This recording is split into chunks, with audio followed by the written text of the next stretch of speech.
I'm tempted to say aloha nui loa because I have a little Hawaiian background, spent 12 years in the Hawaiian Islands, and that's the way they greet each other out there. At this time of the week, when any Seventh-day Adventist in the Philippines, where I spent 4 years, meets another Seventh-day Adventist, they always say Happy Sabbath. And that's a nice tradition also. So Happy Sabbath to all of you.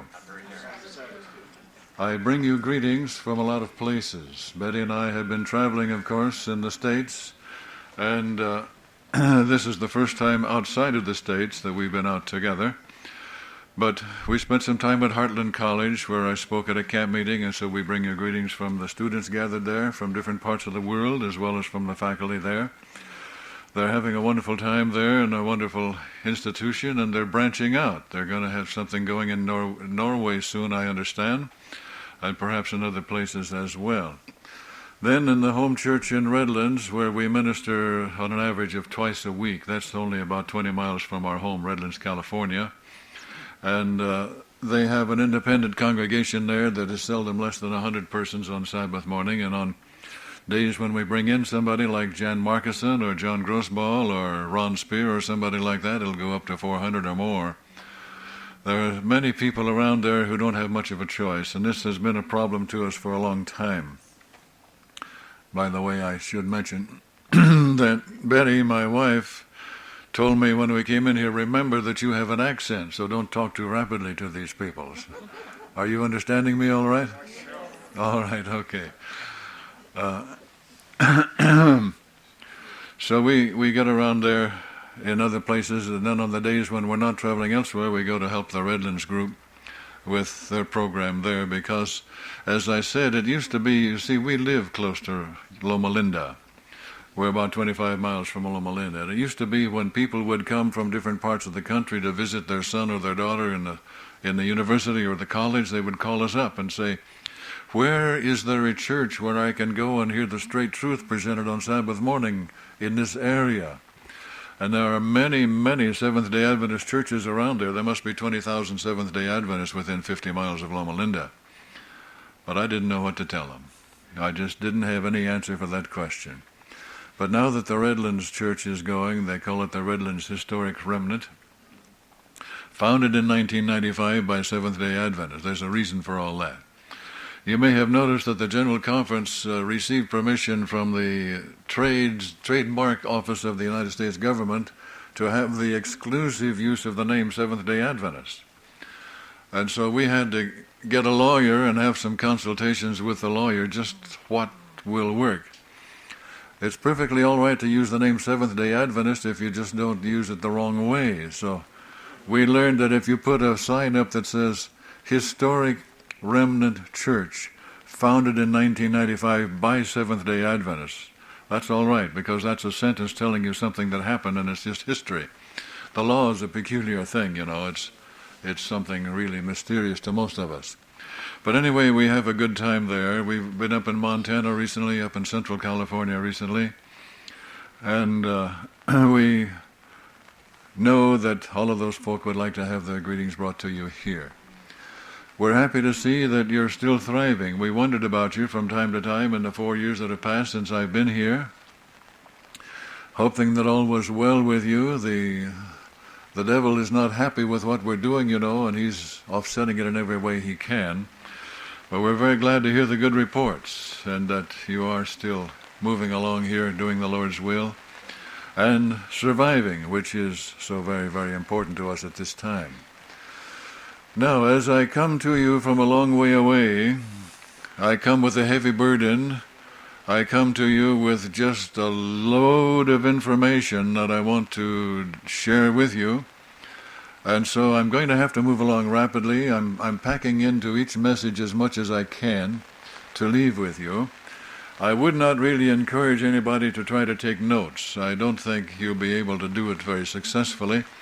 I would encourage you, if you want to do more serious study with the subjects, to get the tapes and follow along with the tapes, because I will have to move rather rapidly if I hope to get through even a good share of the materials I brought along. And endeavoring to find the materials which would focus most specifically and most definitely upon our present situation, I have come up with a series of studies which I trust will be helpful to you. Tonight we want to talk about the subject, by a prophet preserved, and our text, of course, is Hosea 12, verse 13. You're familiar with this. Let's glance at it again. Hosea chapter 12, verse 13. And by a prophet the Lord brought Israel out of Egypt, and by a prophet was he preserved. Well, you know, of course, we're talking about Moses, and we're talking about the Exodus out of Egypt and how the Lord brought those people out and made them into the people of God, into the promised land. Now, Moses is the first full figure of a prophet that we find in Scripture. We have just glimpses of Enoch and just glimpses of Jacob and Balaam, who were back in those centuries before, but Moses is the first one who emerges as a fully authorized and a fully qualified prophet of the Lord. And so it's very interesting to see what he and the prophets like him did. They actually did a lot. They did more than you would expect any human being to be able to do. You could say they were men who were larger than life. Your English historian Wells, H.G. Wells, commenting upon the course of world history in his smaller book, The Outline of World History, makes reference to the prophets. He says they were a unique class of men. We don't find anything like them anywhere else in history. And if even a historian has to recognize that, I think it's very evident that it is true. The prophets did incredible things, but you see, they were working with a power. From Moses through Samuel, Isaiah, Jeremiah, Daniel, each and every one of them accomplished enormous things, unusual things, extraordinary things. And so we think immediately, how? Were they a group of genius-type persons? Tremendously high IQs? Well, no doubt they did have high IQs. As you probably have learned, we learn to recognize that we expect brilliance from the Jewish people even today. In a university classroom, you don't feel very happy when you find yourself sitting next to a Jewish scholar, because you know he's going to get the A grade, very likely. Which makes me wonder what kind of an IQ Abraham must have had. It must have been astronomical. If even here, so many thousands of years later, his descendants still lead the world in brilliance to a large degree, he must have had an IQ that was just really enormous. It would be nice to know about those things. But they didn't do it by brilliance. What military leader, I ask you, what military genius, what brilliant military genius would say, we're going to deliver the slaves out of Egypt by having them just take off and march out across the desert sands up against the waters of the Red Sea? Do you think any military mind would have conceived of a plan like that? Or what military genius with great training, great ability, great talents in that line would say, we're going to take the well-fortified city of Jericho by marching around it in a column 7 times until the walls fall down? This simply cannot be accredited to human ability. Hello there. It cannot be credited to human ability. It was far more than something like that working. The story of Gideon and his 300, what military genius would have recommended a plan like that? If they had genius, if they had a Napoleon among them, if they had an Artaxerxes, a Darius, a Hitler, a Mussolini, would that have helped? No. Why would that not have helped? Because they were up against the genius of Satan himself. They were fighting against the greatest mind that the universe has ever seen of any created being. Let's think just a little bit about the mind of Satan, which was the mind of their opponent. That's what they were up against. Satan's advantages. You remember Ezekiel 28:12 says he was full of wisdom. Full of wisdom. Here are just a few lines from the Spirit of Prophecy. Desire of Ages, page 758. The highest intelligence of all created beings. Patriarchs and Prophets 36. His intelligence was second only to the mind of Christ. Testimonies, volume 2, page 171. He possessed the wonderful intellectual power of an angel, of which few have any just idea. Story of Redemption, page 13, a powerful intellect. Great Controversy, page 270, a giant intellect. We'll remember that just a little bit further down the line. Fundamentals of Education, page 332, a masterly mind. Thank you. Watch my blood sugar. Counsels of Teachers, page 235, an artful and a deadly foe. Spiritual Gifts, volume 3, page 84. Now watch this. Ellen White had a vision of the people before the flood and the people after the flood as we come to the last days of this world's history. And she said they were like two different races of men. We would say today like they came from two different planets. You know why? Because she says that the men before the flood were about twice as tall as we are today. When I went down to Heartland Institute, they had asked me to say something about the nature of Christ. And so I got curious about this size of the man and, of course, the size of the human brain. And I manufactured a chair big enough for Adam to sit in. In that building where we were, there was a rafter that I could point to, which was 12 feet from the ground, and she says he was about that tall. 12 feet would be about halfway between that lashing and the top of the tent. So you aim your finger about up there, that's how tall Adam would stand. So what kind of a brain would he have? I'm not an engineer, and I didn't know how to calculate that. So I said, if there's any engineer here, please give me some help on this point. So one came to me afterward. In fact, two of them came, and they said, it's a matter of the cube. Do any of you understand that? You multiply cubes. Well, I don't know how to multiply cubes, but they told me you take the number 2 and multiply it by itself 4 times and you'll have it, which would mean that his brain was about 16 times as much as our brain. You see, when you expand something in all directions, that's more than just making it tall. You increase its volume in all directions, which makes a great increase in volume. Anyway, you just imagine that she says that Adam had intellectual powers just a little bit below the angels, and that Satan's intellectual powers was higher than any of the angels. So just imagine the mind, the military genius, any kind of a genius you want to refer to, they had no way of competing with the opponent that they were up against. So you can't say it was human power. Impossible. God had a job to do, and he had a time frame that he had to work within. He had to bring the people out of Egypt on the 400th year, the Apostle Paul says, to the day. And the Apostle Paul says he did bring them out. Remember, that's in Genesis 15. Would you like to look at that for a moment? Genesis chapter 15, God was speaking to Abraham, and we find this in verse 13, Genesis 15:13. And God said unto Abram, know of a surety that thy seed shall be a stranger in a land that is not theirs, and shall serve them, and they shall afflict them 400 years. And also that nation whom they shall serve will I judge, and afterward shall they come out with great substance. Paul says that he brought them out on the self-same day that the 400 years expired. And then the next line in verse 16, but in the 4th generation they shall come hither again, for the iniquity of the Amorites is not yet full. The situation appears to be like this. God had to get Abram at this point, out of Ur of the Chaldees because the idolatry was getting into his own family, his extended family. His father and his relatives were getting into idolatry there. He had to get them out of there. Then he had to put them in a holding pattern like we were on the plane last night. Was it last night, 2 nights ago? The pilot told us when we left New York City, he said, I'm going to get you into London a little early. It'll be a little more than 6 hours. But when we got somewhere up there in the sky, he said, I'm sorry, folks, we have to go into a holding pattern and circle around London for a while. So we spent about 20 minutes circling London before we came down. Well, the Lord had to do something like that. He had to put Abraham in a holding pattern. He had to get him out of Ur of the Chaldees before he himself became corrupted. But he's dealing honestly and fairly with the Amorites, and he said their iniquity is not yet full. So he was going to give them more time to prove them. He put Abraham in a holding pattern to hold him for a while before he finally brought him into the promised land. But all of this, he had something that had to be done.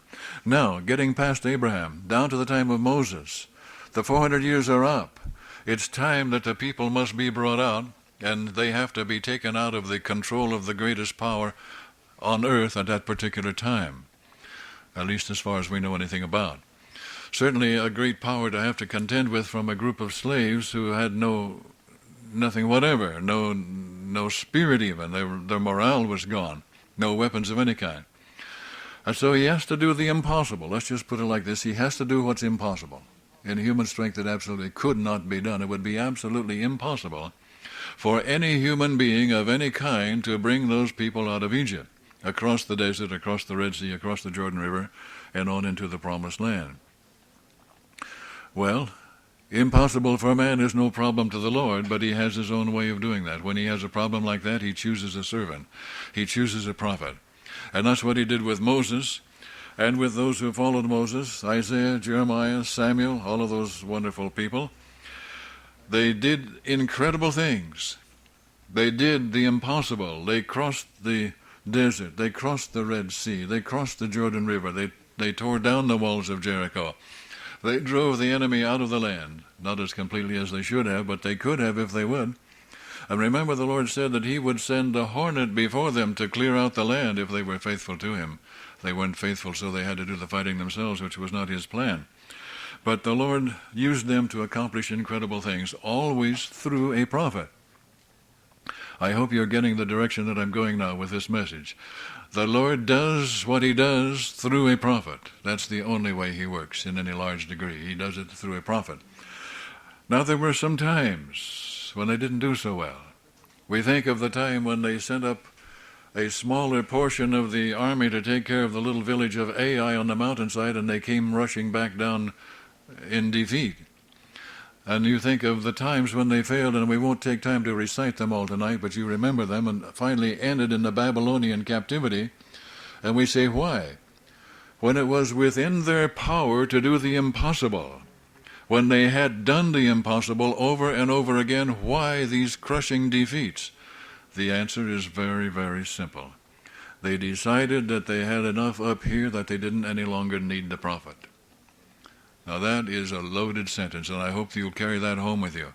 They decided that they had so much ability in their brains that they didn't need the prophet anymore. And so in their folly, they became like a little boy. Have you seen a little boy with a wooden sword in his hand made by nailing two sticks together? Now you send that little boy out to do battle with your best soldier in the British Army, what do you think would happen to that little boy? He'd get blown away before the fight started, wouldn't he? And that's what you have before your eyes, folks, and I hope you'll think of it like that. Whenever we, as the people of God, decide we don't need the prophet of God, we're taking the place of the little boy with the tin shield and the wooden sword and facing the brilliance, the incredible brilliance of our great enemy Lucifer. That's what happened, and that's what will happen some more.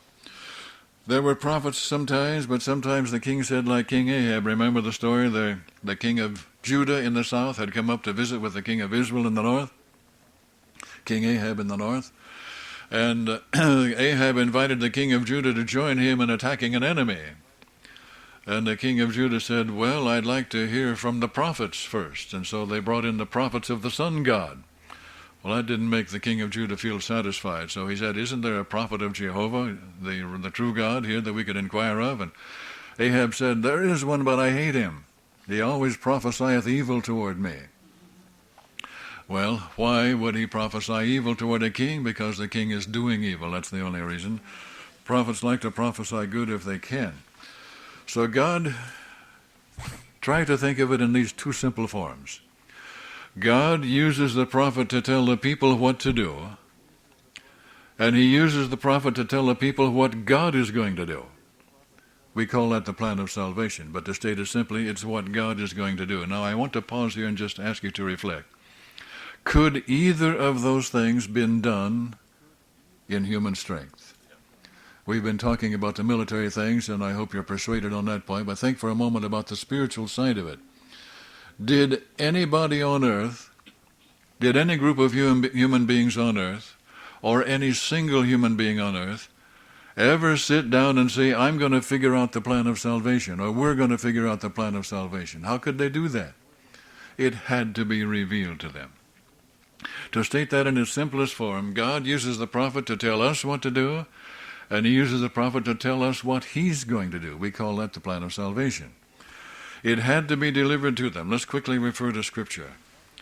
In telling us In telling us what God was going to do, the prophets produced a body of literature that is not like anything else anywhere in the world, and we call it the Scriptures. We call it revelation. We call it revelation, that which has been revealed to us. We want to start with Jude, verse 3. Jude, verse 3. Beloved, when I gave all diligence to write unto you of the common salvation, it was needful for me to write unto you, and exhort you that ye should earnestly contend for the faith which was once, what? Delivered unto the saints. So did the prophets of old have a meeting and say, we're going to figure out the plan of salvation? Of course not. How could they? How could they tell you what God is going to do? God had to give that message to them. He had to reveal it to them. We call that revelation.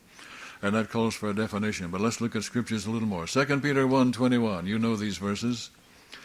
2 Peter 1:21. For the prophecy came not in old time by the will of man, but holy men of God spake as they were moved by the Holy Ghost. 2 Timothy 3:16-17. Another very familiar scripture. Well, maybe I should stop saying that. We used to say, when we would come to scriptures like this, talking to Seventh-day Adventist people, we'd say, oh, you know all about this. You've heard it many, many times when you went to evangelistic meetings. But how many of you have been to an evangelistic meeting lately? In the States, we have young people growing to maturity who've never been to an evangelistic meeting in their whole life. So we start preaching evangelistic sermons, shall we say, doctrinal sermons on Sabbath morning now. 2 Timothy 3:16, all Scripture is given by inspiration of God, and is profitable for doctrine, for reproof, for correction, for instruction in righteousness, that the man of God may be, there's that dirty word, perfect, thoroughly furnished unto all good works. That's another subject. We mustn't get off on that. Ephesians chapter 2. Ephesians chapter 2, verse 19. Ephesians 2:19. Now therefore ye are no more strangers and foreigners, but fellow citizens with the saints and of the household of God, and are built upon the foundation of the apostles and prophets. The foundation, Jesus Christ himself being the chief cornerstone. I suppose somebody has pointed out to you that in Palestine most of the land is not level, it's sloping, and they didn't have bulldozers to cut into the bank and make a pad like we do nowadays, so they went to the sloping land and they put stones up and across to make a building pad. And sometimes, the land tilts both ways. It tilts this way and it also tilts this way. And so you have a lowest corner down here, and that's where you put your biggest stone. That's the cornerstone, the chief stone, the headstone, the cornerstone. And then you fill in behind it with the smaller rocks. That's what he's talking about. And so this foundation upon which the church is built is Jesus Christ, the headstone, the chief cornerstone, and the apostles and the prophets. And from there we remind ourselves just briefly that Moses predicted when he was on the job, way back in Deuteronomy chapter 18, verse 15, he said, the Lord God shall raise up another prophet like unto me. We believe he was talking primarily about Jesus, but not only about Jesus. And Revelation 1, verses 1-3, I'm sure you remember that. The revelation of Jesus Christ, which God gave to him to give to his servants, the prophets, you see. It's a matter of giving. It's a matter of revealing. It's not a matter of anybody figuring things out. If I say that maybe 100 times before the evening is over, you'll understand that's what I'm trying to say. Revelation. What is revelation? Definition is needed. When you want to define something or describe something, there are two basic approaches to that problem, we might say. You can take a look at it and get your definition by looking at it, or you can appoint a committee to think about it and tell you a definition. Now, supposing you don't have any chance to look at it, supposing that you were a king of the Hawaiian Islands where I spent 12 years, way back in the days before there were very many what they call haoles from the other side of the world there. But these foreigners come along and they start talking about something called a horse, and they say you ought to have some horses out here. So you are the king and you wonder, do I need a horse? You've never seen a horse? All you know is what these people have to say. And so you, shall we say, appoint a committee, your top advisors, your best thinking wise men. You sit down and have a meeting and tell me what a horse is like. What do you think they would picture for him? Well, they learned from the foreigners that a horse is a big, big animal. Well, the biggest thing to them they've ever seen is a whale. You can see whales occasionally swimming around the Hawaiian Islands. Out there, I've seen that happen. So it must be something like a whale. And these foreigners say it has a tail that it can move back and forth. Pigs have tails that move back and forth. So a whale-like creature with a tail like a pig, you see there, and you go on and on. You can see where this would go. Now, they might come close and they might not. Let's pause for a moment and put in a little parenthesis here. We're not just saying that it's an evil thing to have committees. Sometimes that's the best thing you can do. But it would be a very sad thing if the committee would stubbornly fight against the real thing, don't you suppose? Remember when the first man put his foot down from the little ladder in the landing craft and put his foot on the moon? Do you know what was not known by the best scientific minds at that time was how deep his foot would go into the dust? There were some brilliant scientists operating with the best committee work that they could come up with who had predicted that the force of gravity on the moon would be so weak and the dirt would be so loose that if a man stepped on it, he'd go in over his head. Or maybe clear down to the center of the moon, who knew? Well, when the man stepped on and his foot went down 2 to 3 inches in the dust and then he found solid work, that theory went out the window, right? Would it not have been disappointing if that group of scientists, we don't care what his foot did, we're sticking to our theory? Wouldn't that be kind of dumb? We would hate to see anybody act like that, would we not? We were glad that they submitted to the truth.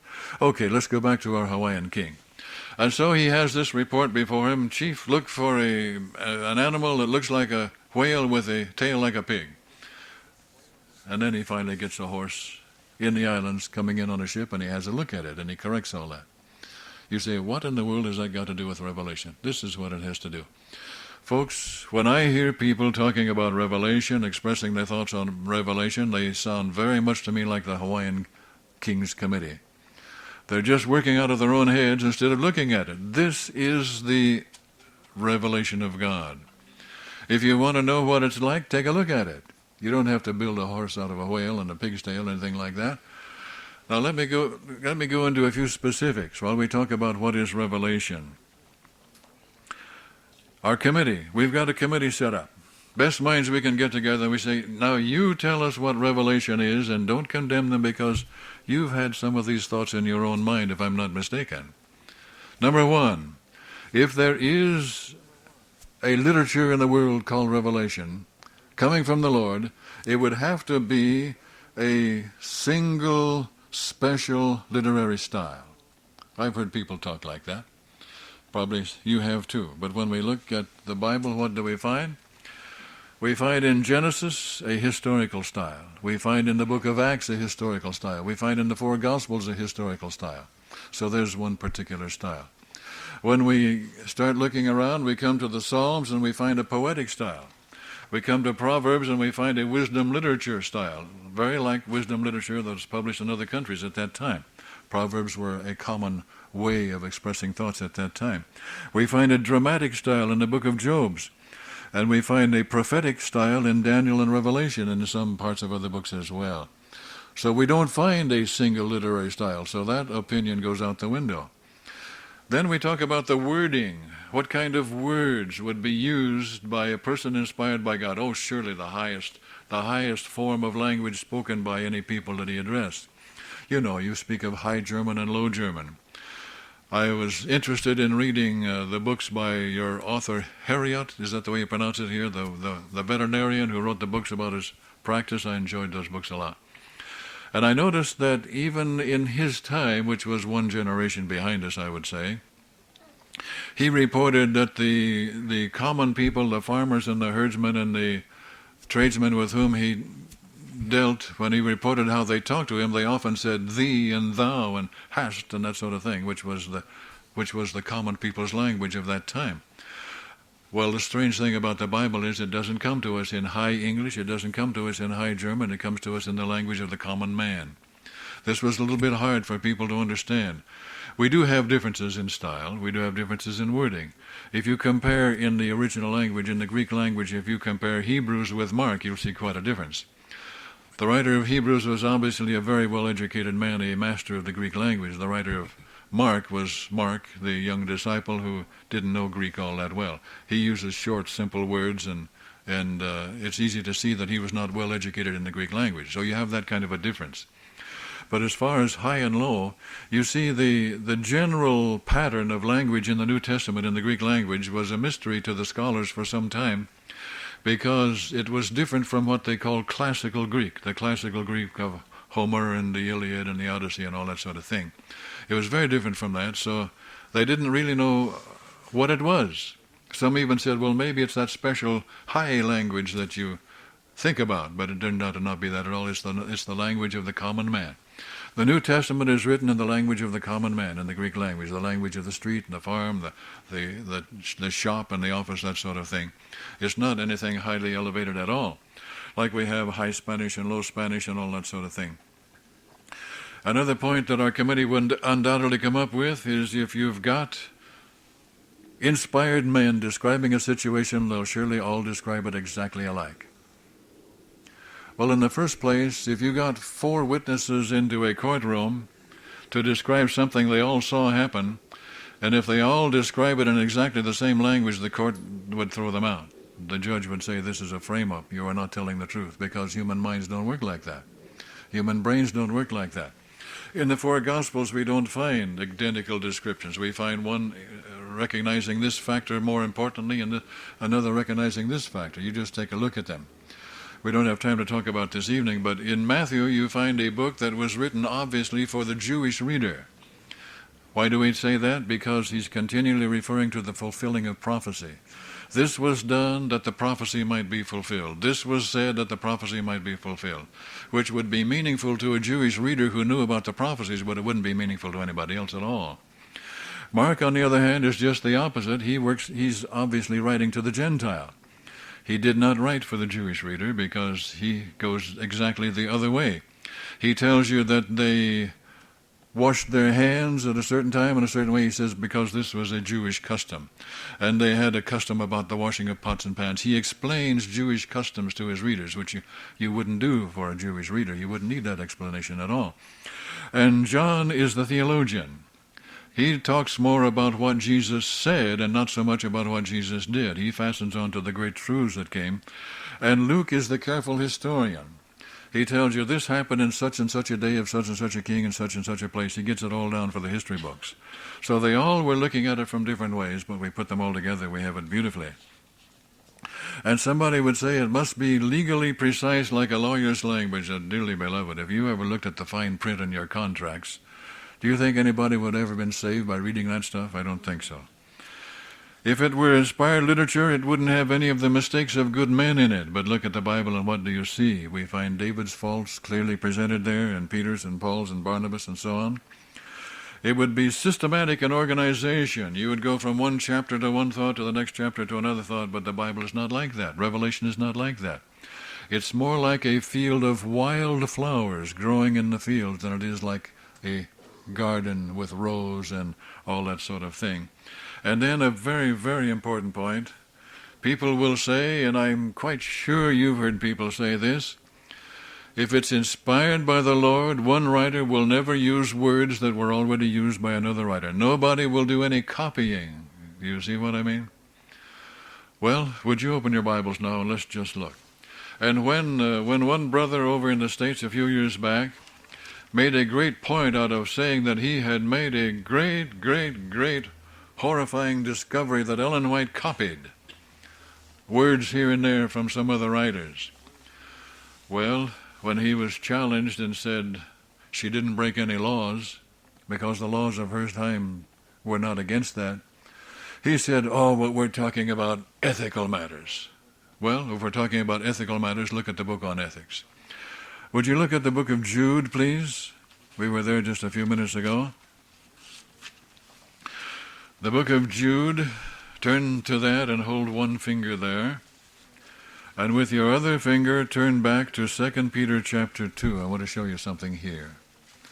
We're going to compare the book of Jude, which has only one chapter, with 2 Peter chapter 2. And I'll give you time to find these two chapters, okay? Now you're in 2 Peter. Look at 2 Peter chapter 2, verse 4. For if God spared not the angels that sinned, but cast them down to hell and delivered them into chains of darkness to be reserved unto judgment. Hold it right there, and hold your finger there, and flip over to Jude, verse 6. And the angels, which kept not their first estate, but left their own habitation, he hath reserved in everlasting chains under darkness unto the judgment of the great day. That looks very like somebody did some copying, does it not? Go back to 2 Peter. And look at 2 Peter verse 6, chapter 2, verse 6. And turning the cities of Sodom and Gomorrah into ashes, condemned them with an overthrow, making them an example unto those that after should live ungodly. Flip over to Jude and look at verse 7. Even as Sodom and Gomorrah and the cities about them in like manner, giving themselves over to fornication and going after strange flesh, are set forth for an example, suffering the vengeance of eternal fire. Looks very similar, does it not? Go back to 2 Peter and look at verse 10. Chapter 2, verse 10. But chiefly them that walk after the flesh in the lust of uncleanness and despise government, presumptuous are they, self-willed, they are not afraid to speak evil of dignities. Go to Jude, verse 8. Likewise also these filthy dreamers defile the flesh, despise dominion, and speak evil of dignities. Back to 2 Peter, chapter 2, verse 11. Whereas angels, which are greater in power and might, bring not railing accusation against them before the Lord. Go to Jude, verse 9. Yet Michael the archangel, when contending with the devil he disputed about the body of Moses, durst not bring against him a railing accusation, but said, The Lord rebuke thee. Back to 2 Peter chapter 2, verse 12. But these, as natural brute beasts, made to be taken and destroyed, speak evil of the things that they understand not, and shall utterly perish in their own corruption. Let's look at Jude, verse 10. Jude 10. But these speak evil of those things which they know not, but what they know naturally as brute beasts, in those things they corrupt themselves. Clearly, somebody did some copying, and it did not offend the Lord. He had him put both parts of it into the Bible. So the idea that when some man somewhere in the world writes something down, that nobody else can write that same thing down, did not come from God. That came from the lawmakers of the land who are trying to protect the pocketbooks of the writers. Please notice what I said. The laws on what they call plagiarism, copying, are not intended to protect the ideas of the writer. They're intended to protect his pocketbook. Here's something people often misunderstand. If you copy what another man wrote, and you give him credit with a footnote at the bottom of the page for every line you copied, he can still sue you and collect if that causes him to lose sales on his book. Are you with me? You write a book. You copy material from another man's book, and you faithfully and very, very honestly give him credit for every line you copied. And people start buying your book instead of his, he can sue you and collect. That's under United States law, and they tell us that the United States law is built on British common law, so I think it'd be the same thing here. People sometimes have the idea, well, if you just give the man credit, you can copy all you want. Oh, no. If you hurt his pocketbook, he can sue you. Regardless, the courts don't try to protect the idea. They find that impossible. It's impossible to tell how much of this man's thinking came from here, how much of this man's thinking came from here. If you've ever taught a university classroom, as I have done, in the seminary of the Far East, and you prepare for that teaching by doing lots of research, and you stand up before the class and teach, you will be picking things up out of 20 different books that you have read and putting it before them because you've gathered all that together. So they don't try to protect the ideas, they try to protect the pocketbook. And giving credit does not solve the problem. People say, well, Ellen White didn't give credit, so what? Number one, the laws in her time did not require that. Number two, if she had given credit and the people lost money by it, they could sue her. But remember this. At the same time she was doing that, she was highly recommending in the Review and Herald and in the Signs of the Times that the people buy those books that she was using. How was anybody going to lose money on that deal? They were making money by the work of Ellen White. She was promoting their books. But we have to deal with this. Our New Testament specialists tell us that the book of Mark is 95% copied into Matthew and Luke. So remember that. And if you'd like to look at the book of Genesis, I'll show you one more point on that. Revelation not only includes God giving information to the writer that they did not have before, it also means God's supervision of how they deal with what's already before them. Genesis chapter 2, verse 4. Genesis chapter 2, verse 4. Notice the line, "These are the generations of the heavens." Generation comes from a Hebrew word toledoth. It means the record of what happened in the past. Now let's look along through the book of Genesis and pick that up in a few places, shall we? Go to chapter 5, verse 1. Chapter 5, verse 1, this is the book of the generations of Adam. Chapter 6, verse 9. 6:9. These are the generations of Noah. This is the toledoth of Noah. Let's go from there to chapter 10, verse 1. These are the generations of the sons of Noah. This is the toledoth of Noah. Chapter 11, verse 10. Chapter 11, verse 10. These are the generations of Shem. Chapter 11, verse 27. These are the generations of Terah.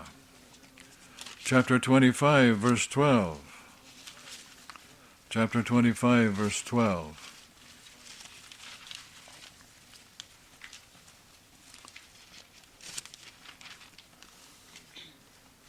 These are the generations of Ishmael, Abraham's son. Same chapter, verse 19. And these are the generations of Isaac, Abraham's son. What is Moses telling you there? Moses is telling you he had before him a written record. A written record. You see, in those days, not before the flood, but after the flood, when writing came along, if a man had a library, this consisted of little tablets of hardened clay which he carried in a goatskin pouch. That was his library. And there would be in there, on those little tablets of clay, a record of how he bought this goat and how he paid this much for that camel or that horse or whatever. And if he owned a house, there would be a record of how much he paid for the house. That would be a little tablet of clay. But among those little tablets of clay, the one which was most precious was his pedigree, the one which showed who his ancestors were all the way back to Abraham. That was the most vitally important thing in there. That was the toledoth, the record of the generations. And so when Moses writes to us, this is the toledoth of Ishmael, this is the toledoth of Isaac, this is the toledoth, this is the toledoth, this is the toledoth. He's telling you that he had written records before him and that he copied them under the supervision of the Holy Spirit. He didn't make any mistakes. He didn't copy any fake, phony contracts or anything like that. He copied all of that which was right. So when people say to me, don't you know that Ellen White copied? I say, so what? She didn't break any laws. There were no laws against it in her time. And they say, but she's not supposed to do that. I say, listen, if you want to prove something to me, you find the place in Ellen White's writings where she copied that the earth was flat, or when she copied that the earth was square. You find some place in her writings where she copied something that is not true, then you're doing something. If you can't do that, don't waste my time. I don't have time to fool with stuff like that. Finally, people will say, our committee, shall we say, would say it should be word-for-word dictation. But Ellen White states it correctly when she says, the prophets were God's pen men and not his pens. We do not find word-for-word dictation in the Bible. We do not find word-for-word dictation in the spirit of prophecy. Granted that there's a mystery here that no man can explain. I have sat in a university classroom 3 successive days while a group of doctoral candidates under the leadership of a PhD struggled with that question. How can you precisely define inspiration? Where does the work of the Holy Spirit end and where does the work of the human mind begin? And they can't do it. They can't do it. It's impossible. There are other things like that that we cannot explain. Where in the nature of Jesus Christ did the divine end and the human begin? We can't define that either. We can define the outer boundaries, we cannot define the inner boundaries. We can tell you that he was human, we can tell you he was divine, but we cannot say his humanity came right to here, and that's where his divinity started. We can't do that. And in the problem of works and grace, you have the same thing again.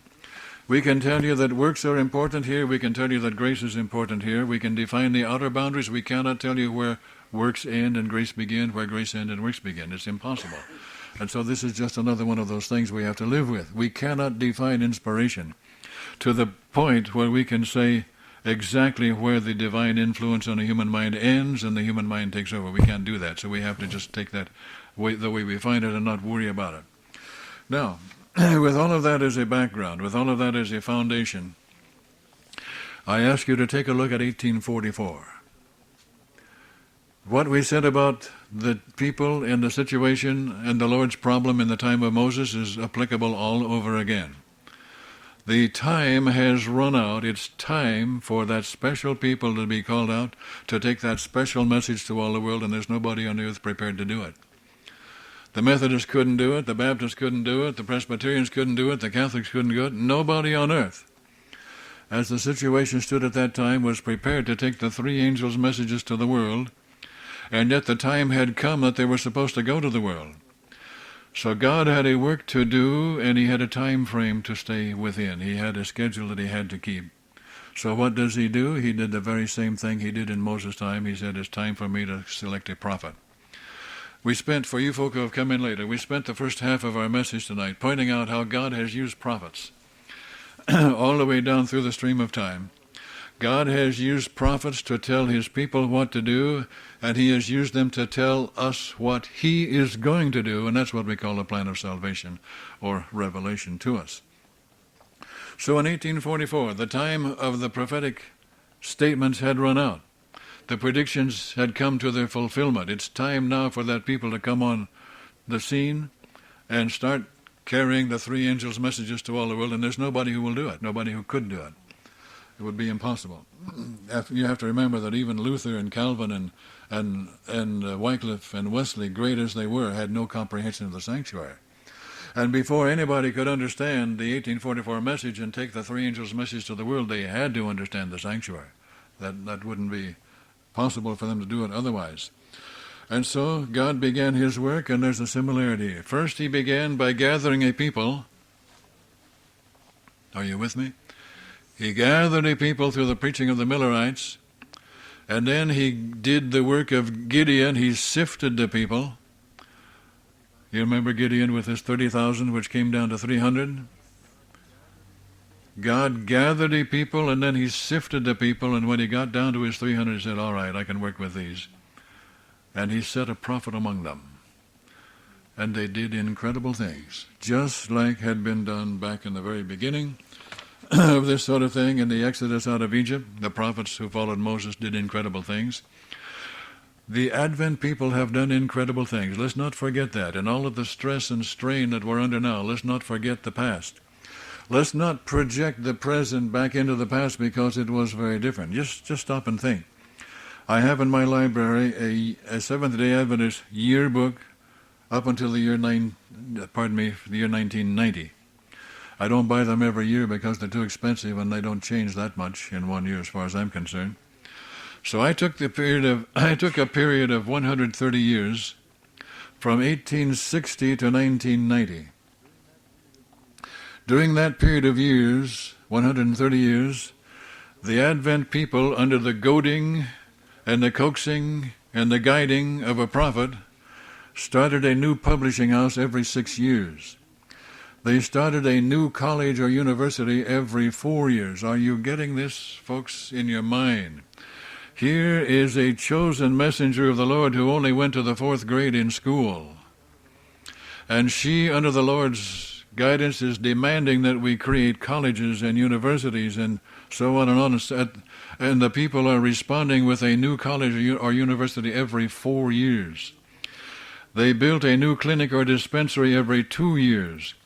They built a new high school or academy every 50 days. They built a new primary school every 12 days. They built a new church every 1½ days for 130 years, folks. They built a new Sabbath school every 18 hours for 130 years. We better stop there because it's not like that anymore. But the point I'm trying to tell you is when people know that God has sent them a prophet, and when they listen to that prophet, incredible things are accomplished. Absolutely incredible things are accomplished. Now, we noted when we talked about Moses and the prophets of his time, they not only showed us what God wanted the people to do, they showed us what God would do, which is what we call the Bible, the plan of salvation, revelation. And in our time, the Lord had to use the same method, and here's where there is an enormous misunderstanding in our time, and here's where I want to spend a few moments reflecting with you. There has been an attempt made, and there still is being an attempt made in our church to tell us that Ellen White was a prophet, but she was different from all other prophets. The other prophets told us what God wanted us to do, and they told us what God is going to do, but she couldn't do that. She was limited. She was not supposed to tell us what God is going to do. In other words, she was not supposed to help us with doctrines. Ellen White was not a theologian. That's what they said to me at the seminary. I said, who needs to be a theologian? Thank God she wasn't. People sometimes call me a theologian. I'd rather be called an evangelist, to be honest with you. I spent 15 years in evangelism, the best years of my life, I think, and there may be something better ahead, I don't know. But anyway, theologians don't have a very good record in this world's history if you stop and think about it. They did some good combined with some horrible blunders. Calvin, greatest mind of the Reformation so far as I think. You might disagree on that, but that's how I see it. But how he messed up on predestination. And Luther did the same thing. Luther was predestinationist too.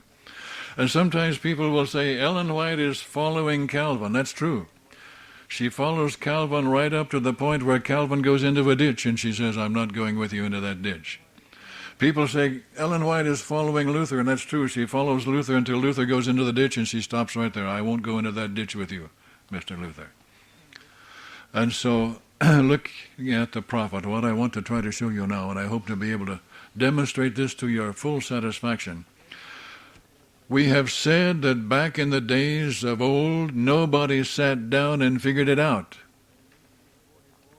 And in 1844 to 1850, nobody sat down and figured it out. Don't ever let anybody sell you that stuff.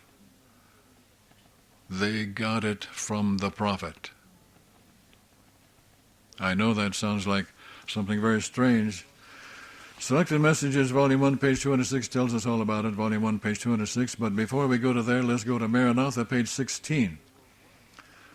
You say, well, why? We've heard about those Bible conferences. Sure, Bible conferences. I had 22 Bible conferences in about 5 years. They were good, they were wonderful, but they did not figure it out. Why didn't they figure it out? Well, here's an explanation. Maranatha, page 16. Not infrequently the minds of the people and even of God's servants are so blinded by human opinions, the traditions and false teaching of men, that they are able only partially to grasp the great things which he has revealed in his word. The experience of William Miller is a very clear demonstration of that. He had a lot of things, like they say in Australia, right spot on. Do you say that in England too? Right spot on. But he accepted what had been passed down to him by the churches about where the sanctuary was, what the sanctuary was, and that threw him off. So he thought the sanctuary was on earth. His problem was accepting an idea because it was in the church, because it had been in the church for hundreds of years. So he thought it must be right, and he didn't check it out. He should have checked it out. Well, she comments on that. She comments on the disciples having the same problem.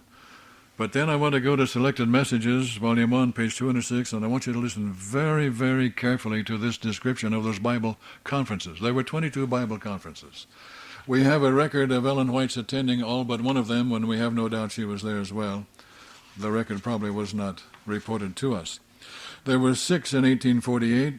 There were 6 in 1849. There were 10 in 1850. Total of 22. And here is how she describes them. Many of our people do not realize how firmly the foundation of our faith has been laid. My husband, James White, Elder Joseph Bates, Father Pierce, Elder Hiram Edson, and others who were keen, noble, and true were among those who, after the passing of the time in 1844, searched for the truth as for hidden treasure. Excuse me. I met with them, and we studied and prayed earnestly. Often we remained together until late at night, and sometimes through the entire night, praying for light and studying the Word. All right, that's taken from Selected Messages, Volume 1. On my next page, I've got Movement of Destiny, page 110. Movement of Destiny, written by our great scholar, Dr. Leroy Edwin Fromm. And up to that point, he quotes it just like she wrote it. But then something changes. Let me go on and show you how she went on. Again and again, these brethren came together to study the Bible, in order that they might know its meaning and be prepared to teach it with power. When they came to the point in their study where they said, "We can do nothing more," they were stuck. They were stuck. They couldn't figure it out. "We can do nothing more. The Spirit of the Lord would come upon me. I would be taken off in vision, and a clear explanation of the passages we had been studying would be given me, with instruction as to how we were to labor and teach effectively." Did they just figure it out? No way. They were good, honest, diligent students of the Bible, but they had too many misconceptions in their mind passed on from their churches, and they just couldn't. I talked to a professor at Andrews about this one evening in his home. I had sort of challenged something he said in class, which is a dangerous thing to do if you want to get a grade, you know. So he invited me to come to his home that evening and talk about it, and I pointed out to him that my problem was that what he was teaching did not agree with what's in the spirit of prophecy on certain points. He said, "Well, I don't know any reason why we have to run to Ellen White every time we have a question. I think we ought to be able to figure it out for ourselves." I agree, we ought to be able to figure it out ourselves, but we are not able to figure it out for ourselves. We just don't have that much brain power. In this generation, we're down in the dregs of humanity. We've got too much incorrect information stored in our brain cells that comes to us from different places. And so if the prophet is not on the job, we're doomed. They said, "We can't do anything more. We can do nothing more." Then you heard what happened. Going on. "Thus light was given that helped us to understand the Scriptures in regard to Christ, his mission, and his priesthood. A line of truth extending from that time to the time when we shall enter the city of God was made plain to me, and I gave to others the instruction the Lord had given me." Our good Dr. Fromm leaves all that out, and he goes like this. "Often we remained together until late at night, sometimes through the entire night, praying for light and studying the Word, ... something left out here. During this whole time I could not understand the reasoning of the brethren." See, he says, they figured it out, and she said, "You're right." And they went on to the next doctor, and then they figured it all out, and she said, "You got it right, fellas, move on." And they went to the next one and figured it all out, and she said, you're right on, you're spot on. Go ahead. That's a lot of hooey, as we say in America. What do you say here? Applesauce or rubbish? Okay, rubbish. That's a lot of rubbish. It's fiction. It did not happen that way. They did not figure it out. They had to have help from the prophet, just like Moses had to give it to them back in his time. If there had been no Moses, there would have been no Exodus. And the children of Abraham would have sunk into the sands of Egypt and never been heard from again. We wouldn't have any Bible. We wouldn't have any knowledge of the plan of salvation. God had to use a prophet, and without a prophet, the job wouldn't have been done. And so in 1844 to 1850 and onward, Ellen White was chosen by God to do the job, and if there had been no prophet, there would have been no Advent movement. They did not figure it out, not by a million miles. And they could not have figured it out in any way. And so that way gave them a confidence that was uncanny. You take just from her own writings. Our pioneers were confident. They were not braggadocio. They were not confident in themselves, but they would face anybody anywhere about the Bible topic because they knew they had it from God. They knew they couldn't be wrong. They knew they couldn't be proven wrong. They would face up to a theologian or a priest or a minister anywhere, anytime anybody wanted to face them, they would meet him. And in her writings, from Selected Messages, Volume 1, beginning on page 201, you go for a few pages, you find lines like these. The foundation laid by careful study and revelation. Oh, God did not bless ignorance. God did not encourage them to be lazy, but when they had done the very best they could do, and when they admitted it wasn't good enough, then God took over from there. The principles God has revealed, the foundation built by the master worker, attested by the miraculous working of the Holy Spirit, brought out in the power of the Holy Spirit, based on unquestionable authority. The truths God has revealed to us, light direct from heaven. And from Manuscript Releases, Volume 1, page 51 and onward, the truths given to us, demonstrated by the Holy Spirit, truths that He has given, pillars that He has established, foundation which God has established, divine light that God has given, truth given by the Lord, truth entrusted to His faithful followers. So what happened next?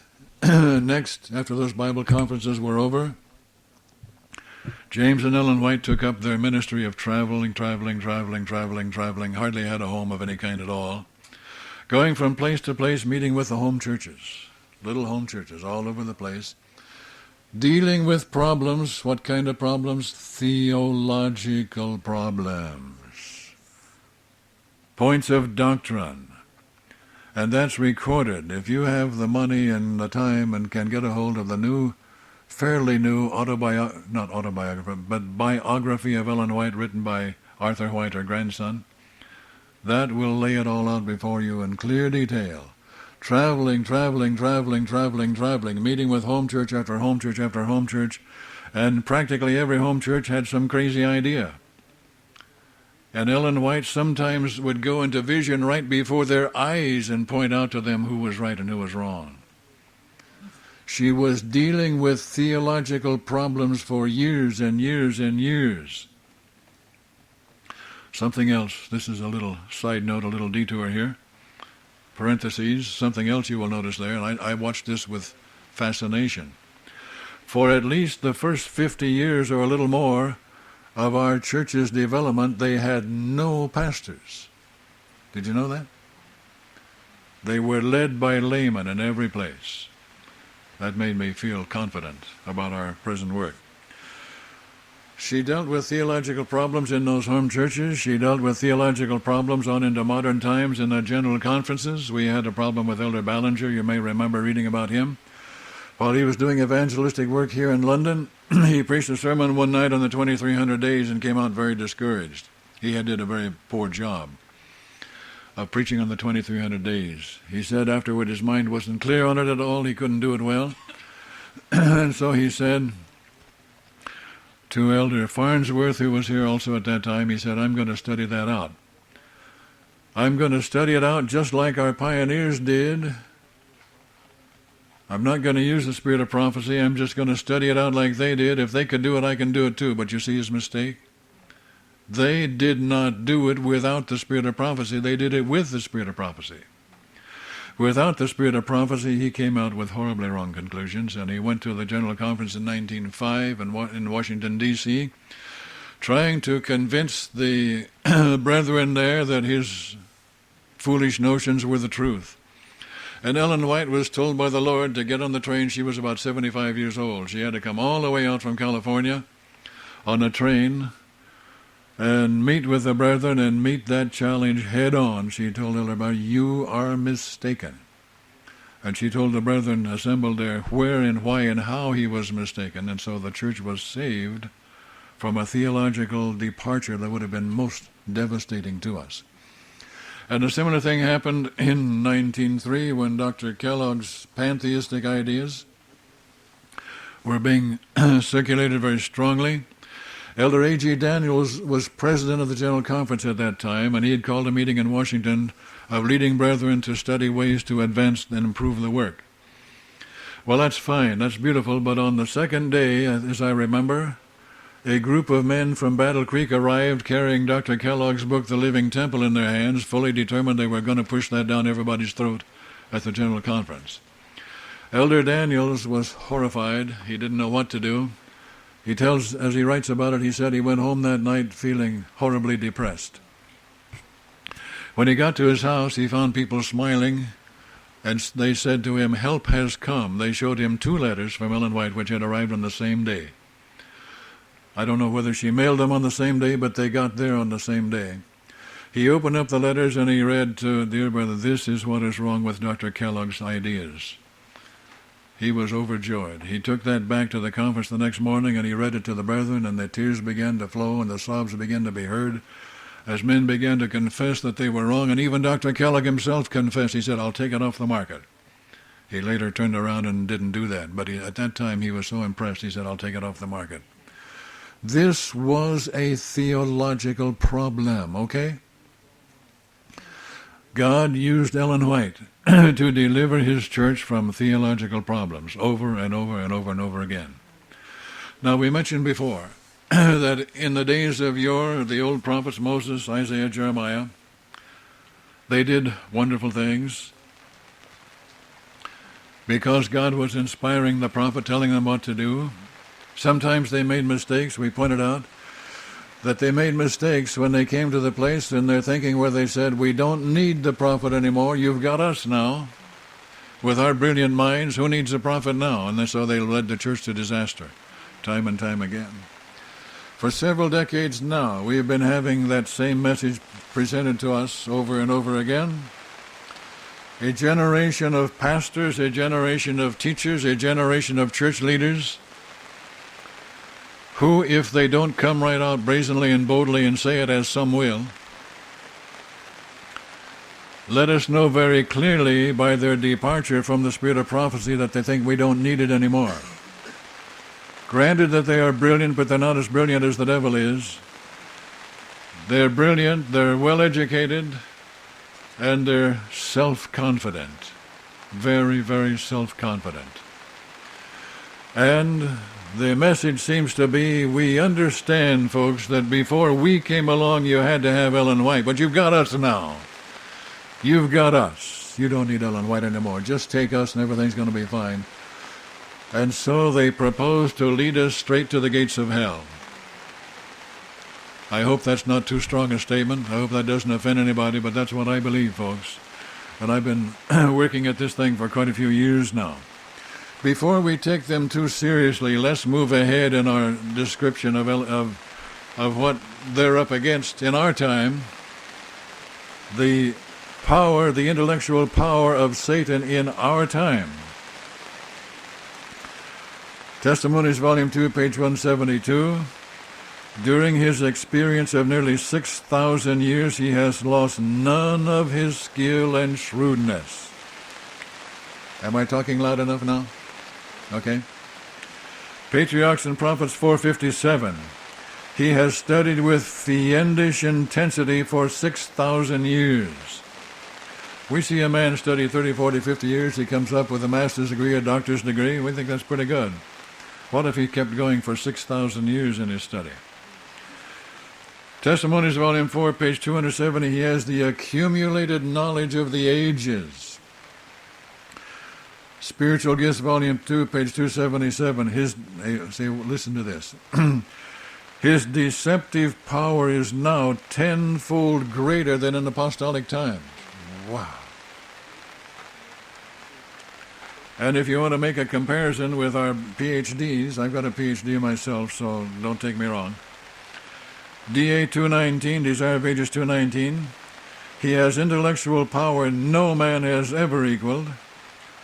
Testimonies, Volume 2, page 172. He is ready and able to teach those who reject God's counsels. You don't need Ellen White anymore. You've got us. Run for your life. You've got them. Testimonies, Volume 9, page 67, 68. He leads learned men astray. Was Dr. Kellogg a learned man?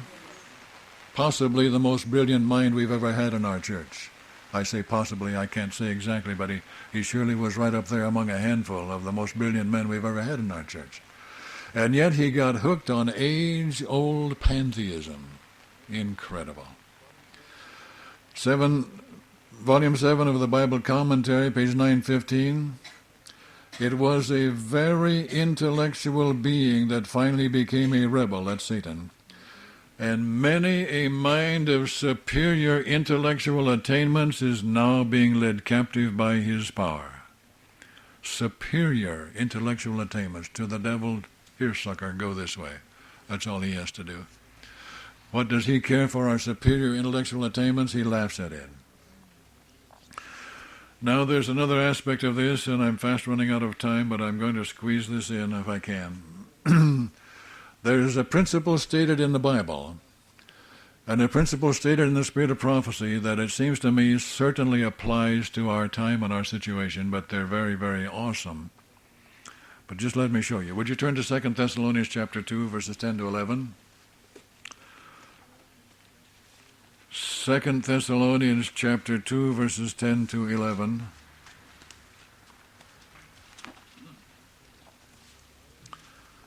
Let's read this slowly. And with all deceivableness of unrighteousness in them that perish, because they received not the love of the truth. Okay, number one. They received not the love of the truth. Does your pastor love the sanctuary truth? Does your pastor love the doctrine of sanctification that we find in the Bible? They received not the love of the truth. Then what happens? Verse 11. For this cause God shall send them strong delusion that they should believe a lie. Because they receive not the love of the truth, they end up in a situation where they don't know what is truth. Folks, please wrap your head around that. Internalize that. Get it deep down in your mind. They start by not loving the truth. They end up by not being able to tell what is truth. And I think that explains what we see around us, and Ellen White says the very same thing. Bible Training School. This is a journal you find in the vaults. Bible's Training School of March 1, 1915. The mind that cherishes sentiments that tend to destroy the foundation of the faith that has made us what we are. By the way, if I should ask you, can you tell me what doctrine Ellen White says is the foundation that has made us what we are? Sanctuary. Sanctuary. The mind that cherishes sentiments that tend to destroy the foundation of the faith that has made us what we are becomes confused and cannot discern between truth and error. They don't know. They don't know they're telling something that's not true. They don't know they're contradicting truth. They just don't know. What a condition to be in. What a condition to be in. And that's not the only place where she refers to that. Great Controversy 378. He who deliberately stifles his conviction of duty because it interferes with his inclinations will finally lose the power to distinguish between truth and error. They just don't know what's true. When they look at it, when you show it to them, they can't recognize it. Notebook leaflets, page 1, volume 1, page 57. The apostates are not able to distinguish the precious ore from the base metal. Review and Herald, April 18, 1893. Watch this one. By rejection of evidence, the Jewish leaders lost their spiritual insight. Who lost their spiritual insight? Jewish leaders. And could not discern between good and evil. Couldn't tell, didn't know. What a horrible condition to be in. And what a horrible condition to have your pastor in, or anybody who's trying to give you spiritual guidance. Review and Herald, June 3, 1902. Light rejected. becomes to the rejecter darkness blacker than the darkness of midnight. There's more, but I'll have to stop here in mercy. But folks, this is where I'm trying to tie this together in your minds. Somebody comes along and says, oh, Ellen White has no authority over doctrine. Run for your life. Somebody comes along, of course, and puts it a different way, and you'll hear this very, very often. When you talk to them in such a manner as I'm talking to you tonight, they say, oh, you're putting Ellen White above the Bible, are you? You say, no. I'm putting Ellen White above you. That's different.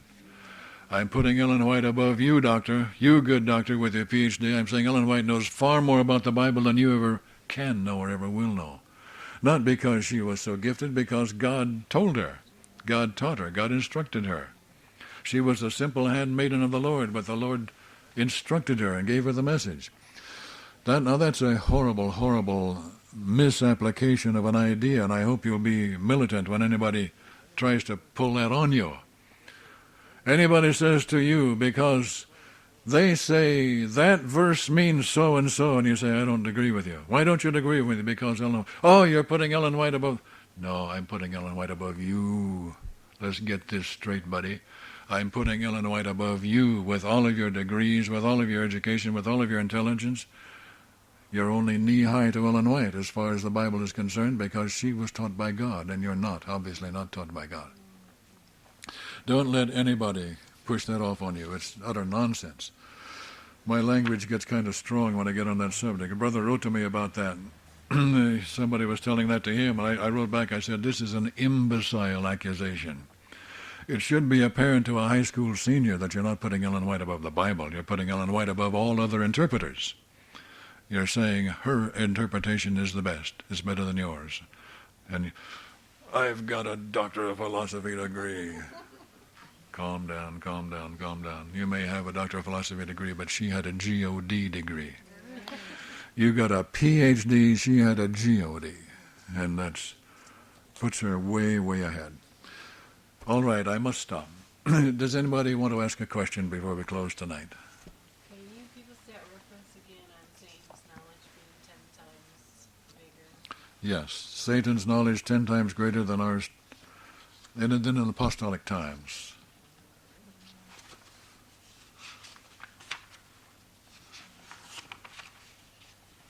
You see how much material I've shared with you tonight?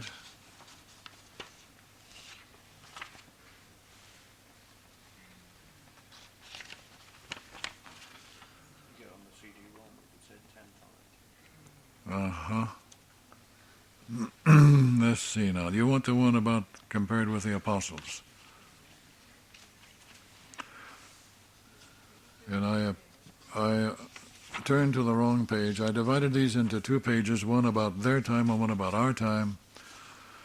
And I've got to turn to the one about our time. I can see that now.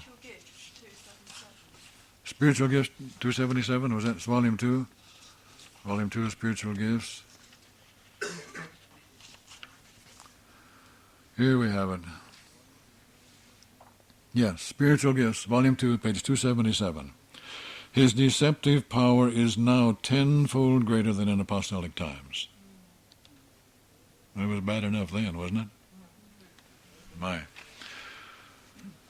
There's nobody on the earth today, there's no Einstein or anybody else who can stand up against Satan and try to outsmart him. Yes, brother? I didn't quite understand what you were saying about the revelation of God and not trying to figure it out for ourselves. Because I was thinking more in terms of like William Miller. I believe Ellen White said he used his Bible, his concordance alone, to figure out the 1844 revelation. All right. Now I'm going to briefly repeat your question so it'll be on the tape, okay? Then you had someone like the eunuch who had the prophet's word in front of him, and to have Philip still to explain the revelation of the prophet that was in the book. You had someone like Daniel who was trying to figure out the 70 years determined on his people. Can we take this piece by piece? I need to get it on the tape, otherwise people won't know what you said. It'd be nice if we had a microphone for you over there. But this brother is raising a question in reference to the fact I would correct your description of what I said just to this degree. I said they did not figure it out by themselves. I didn't say that we cannot. I didn't say that anybody. I did say we cannot. Let me correct that. I did say we cannot. But I'm talking about a historical situation in which our doctrines were founded. And I'm pointing out that there are many, many voices telling us today that Ellen White did nothing more but confirm what studies they had already completed. Okay, and I'm saying that's not a true record of history. And may I share with you, before I come right to your grips with your question, that even a very, very good man whom I know well, one of our brilliant scholars in the Adventist faith who's totally historic in his thinking, has gotten hooked on that too. He put out something just lately that I read last month, about 2 weeks ago. Brilliant writing all the way through, defending the spirit of prophecy, but he put it the same way, that they studied it out and Ellen White confirmed it. I'm saying she did not just confirm it, they did not study it out. Okay, now, this brother's raising a question because I pointed out that they did not figure the plan of salvation out all by themselves, and that we cannot figure it out all by ourselves. We have to take the help that the prophets have given us. And he mentions the case of, the first one he mentions, William Miller, correct? Who studied it for the Bible in concordance. And he mentioned the eunuch and Philip. And he mentioned the case of Daniel and things like that. Okay. I do not believe these are contradictory. I believe they're complementary. When I sit down to study my Bible, I don't have to have a living prophet standing beside me. I have everything that the prophets have done before. And now here's where the two link together, as I understand it. The writings that we find in here tell us, number one, there will be the gift of prophecy in the last days. Number two, we should pay attention to it. So when I say that I'm not ignoring that counsel, I think I'm standing on solid ground. I'm not just saying that each one of us has to be a prophet, or that each one of us has to have a prophet standing beside us. We've got this, and we've got the many, many volumes written by God's modern-day prophet. And I think they fit together, and I think the link that holds them together is where we find the statements in the Bible that there will be the gift of prophecy in the last days, and that we have to pay attention to that. Does that come close to answering your question? You want to add some more? Okay. Anybody else, brother? What did Sister White mean when she said that she was the lesser light to lead men to the greater light? All right. Have in mind, was she less inspired? Was she claiming to be less inspired than the prophets? I understand your question. That comes up very frequently. The question is this by another brother here. What did Ellen White mean when she referred to her work as a lesser light to lead men to the greater light, and was her work therefore less inspired? This is the topic of degrees of inspiration, and I maintain that there's no such thing as a degree of inspiration. I sometimes say there's no such thing as being partially pregnant. You're either pregnant or you're not. And you're either inspired or you're not. How would you read and study a partially inspired document? You say, well, every fifth word is inspired. Skip 4 and hit the fifth one. Skip 4 and hit the fifth one. Every fifth word is inspired. Well, every third word or every second word, or would you say the top half of every word is inspired, the bottom half of every word is not inspired? I don't find any satisfaction in that at all. So far as I know, there is no such thing as a degree of inspiration, as long as we're talking about the same category. Now, there are two different categories. I feel inspired when I take a shower. That's not what we're talking about. That's a quickening of my own physical powers, okay? And to some extent, my own intellectual powers when I take a shower. We're not talking about that definition of inspiration.